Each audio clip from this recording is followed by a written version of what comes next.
My name is Teacher Evelyn, and this is Santa Dino. Ho, ho, ho, Merry Christmas! And he helped me out a lot in class today. Story time. Okay. This is a story about today's class, about something I've seen on Facebook, and a few former classes I've had before. But the main thing I want to talk about is toys in class. One time I saw someone say on Facebook, oh man, it's so annoying when they bring their toys in class and they put their toy in front of the screen and you can't see them. And everyone and their dog commented, teach the toy, talk to the toy, get the student to use their toy to speak. You see, we're English teachers and we teach young children, okay? Some of our kids are 3 years old, okay? I remember I had one little boy that he was almost in tears, always deathly afraid of English class until I got out my Dino and I'd say, hello. So I noticed, and he had a bigger Dino. And so every single class, I would use my Dino, he would use his Dino, and we would have a good time. And he would participate using his Dino. Dino would dance to the pre-VIP kid songs. And Dino was a big help with that student. So yeah, this teacher said like, oh, it's so annoying when they have a toy and they have it up to the camera and you can't see them and you can't talk to them. Talk to the toy because it's the student. I don't know if you knew that, but like when the toy is talking, it's actually your it's actually your student talking. So as long as your student's talking, they can be moving a toy and say, hello, my name is Rabbit. If they just want their rabbit to talk and they don't feel confident to talk, that's fine. Now I want to talk about today. Today I had a girl that was so shy. She's taken dozens of classes with VIP Kid today, but it was her first time taking a class with me. I don't know if she performs this way with all teachers, or maybe it was just with me, or maybe it was an off day, but it seemed like it was her personality. It was very timid and shy and quiet. And I originally thought that her level of English was much lower because I would say, these are the 4 seasons. And she would be like, So I said, these are the 4 seasons. Yeah, these are the 4 seasons. Good job. Okay. I thought that her English level was so low because I would try to get her to repeat and she just wouldn't unless I really broke it down and really I was forcing it out of her one word at a time. But it was just that she was shy. It wasn't her English level. I was feeling frustrated but trying to remain positive in class. And I got out my Dino. Santa Dino. Ho, ho, ho, Merry Christmas. And she got out her Dino. And she started making Dino talk. And guess what? I found out she speaks full sentences. She can say, these are the 4 seasons and this is my favorite season and blah, blah, blah, blah, blah, blah. She can talk, okay? I did not need to break it down. So I didn't know. I didn't need to break it down so much. She was just very shy until she had her Dino. When she had her Dino out, it became a whole different story. So I made a note in teacher to teacher. Pay attention to my teacher to teacher. I know other people, they don't give good advice, but I give good advice. I said, bold-faced letters, get her to use her Dino. If you don't have a Dino, get a toy out, something, get her to use her Dino because I want to see that note from myself so that next time I can begin the beginning of the class with Dino because it was like pulling teeth getting her to speak a little bit of English because she was so reluctant to speak. And as soon as that Dino was out, man, it was night and day different. She was having full conversation. She was talking so much. It's amazing how much confidence making a toy speak instead of you speaking. It can help you gain confidence. And you know what? That makes a lot of sense because I have a little girl, my 4-year-old, Esther.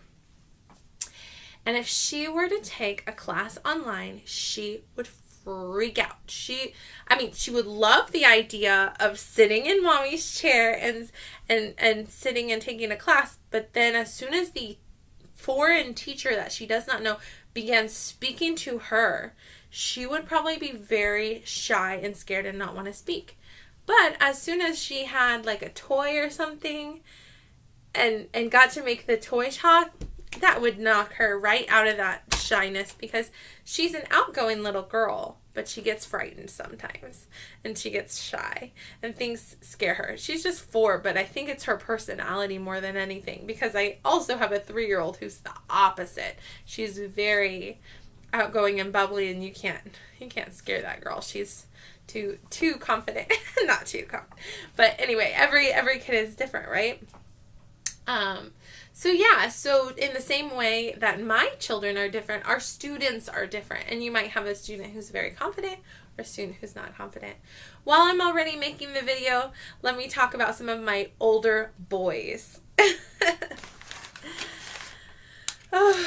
Older boys just want their Dino dollars. They sometimes make fun of They sometimes make fun of teacher. I got called fat this week by a student who, I laugh him off most of the time, but I stopped giving him rewards when he said that. I was like, okay, you want to be rude?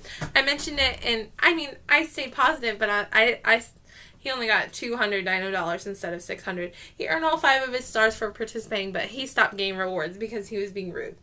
But he's funny. He likes to get a reaction out of me, and I do give him reactions when he's being naughty, funny, but when he's straight up insulting, calling me fat, it's like,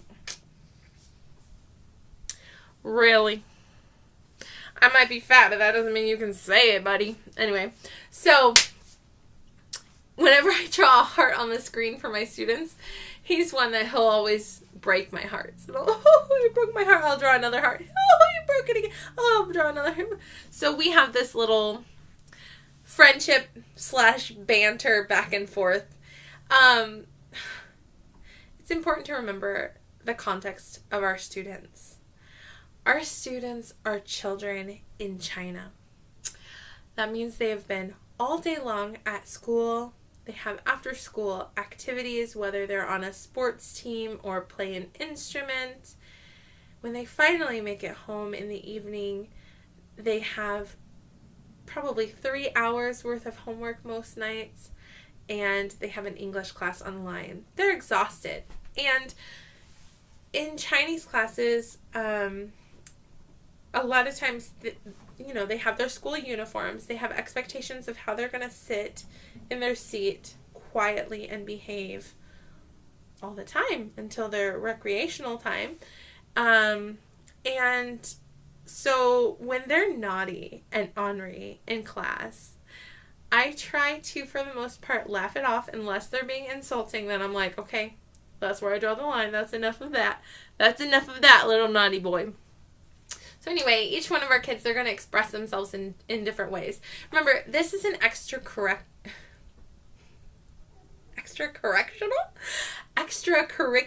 activity. This is a English class that is not required of them, and it's very expensive. VIP Kid, because we are one-on-one, because we are quality teachers, we are expensive for the parents. And either the parents are filthy rich and they don't care, which is a select few of our parents, or the rest of them, it's a sacrifice for them. They want their kids to be fluent in English, so they sacrifice, even to the point of, I heard a story that one teacher was in contact with the parent, and the parent explained to the teacher, we don't have paper for them to do a project on because our money is gone. It's budgeted to the bills, VIP Kid, and groceries. We don't have money to buy school supplies. So like that, wow, that's a sacrifice. So VIP Kid is not cheap to our students and their for our students' parents. So when the kid is naughty, I try to work with them on that. When they're very shy, I try to work with them on that. Come to think of it, I have videos about shy students and naughty students, but these are some more recent experiences of mine, and I just thought I would mention it, that using the doll, the Dino doll, really, really made my little kiddo come out of her shell today. And yeah, you don't have to reward a little boy who's being naughty and insulting. All right. I hope this video was helpful for you or entertaining for you. Would you please click like and subscribe? I've got goals set up for subscribers for this coming year, and we'll see whether I can reach them or not. It might be difficult, but you never know. If you set a high goal for yourself, like, for example, exercising. I don't know if you know, but I make some exercise videos. I've made maybe 4 of them. I joined a gym this year for the first time in my life, and I've gone a total of 16 times so far, which isn't a lot, but it isn't a little. And when you set those goals of like how many times you want to work out, even when you may not reach the goal, I definitely have worked out more than I would have had I not set a goal, had I not joined a gym, right? So I'm setting a goal to reach 1,000 subscribers by the end of 2019. So 2019 is about to begin. Can I reach it? We'll see. But you know what? If I'm working towards it, if I'm making quality videos and getting my content out there and sharing it with you all, and you guys are subscribing, I'm going to have more subscribers than I had. And every 100 subscribers, I'm having a rifle. I'm not having a rifle. Sorry. I am just tongue twistering on this video. Raffle. Right now there's a raffle going on. Head over to the raffle video, comment on it, and make sure you're liking and subscribing. And you will be entered into the raffle on December 25th. I'll be raffling off that mouse pad to anyone who has commented and is subscribed. Thank you for listening to me talk. Happy teaching. Bye.